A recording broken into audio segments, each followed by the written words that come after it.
ஒரு தமிழ் மன்னன் எதிர்காலத்தை கணிக்க முடியும் என்று சொன்னால், 9வது நூற்றாண்டில் ஆதித்யா சோழ மன்னன் அவரது போர் திறமைகளுக்கு மட்டுமல்ல, எதிர்கால நிகழ்வுகளை முன்னறிவிக்க முடியும் என்கிற அதிசய குணத்திற்கு திருவடியானார்.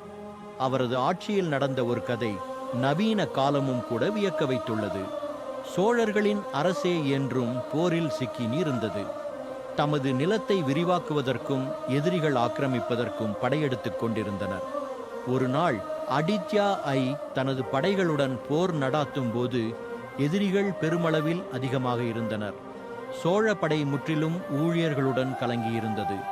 உணவு மற்றும் கருவிகள் குறைந்து கொண்டிருந்தன. அந்த நேரத்தில் ஆதித்யா தனது மந்திரிகளுடன் ஆலோசனை செய்ய வேண்டியிருந்தார். அந்த இரவில் மன்னன் மனதை அமைதியாக வைத்து தன் கூடாரத்தில் தீவிரமாக தியானிக்கின்ற போது, அப்போது அவன் ஒரு அற்புதமான அனுபவத்தை கண்டான். கதையின்படி தியானத்தின் போது அவர் ஒரு ஆழமான நிலைக்கு சென்று ஒரு கலக்கமான பார்வைவன் பெற்றார்.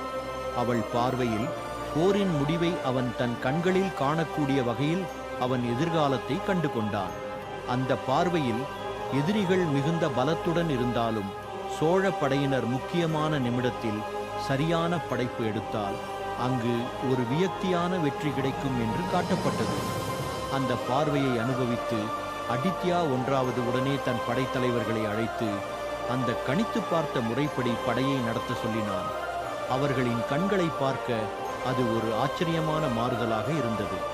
மறுநாள் போருக்காக சோழ படை துவங்கும் போது மன்னன் கணித்த நேரத்தில் குறிப்பிட்ட வழியில் நடந்தது. படையினர் அதிர்ந்து போய்ந்தனர். எதிரி படைகள் திடீர் மாற்றங்களை எதிர்பார்க்காமல் சோழ படையை எதிர்க்க முடியாத அளவிற்கு அசையத் தொடங்கின. கடைசியில் சோழ படை வெற்றி பெற்றது.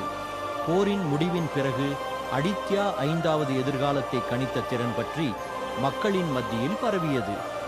அவர் இந்த மண்ணின் மன்னன் மட்டுமன்றி தெய்வீக அறிவினாலும் புகழ் பெற்றவர் என்று எண்ணப்பட்டார்.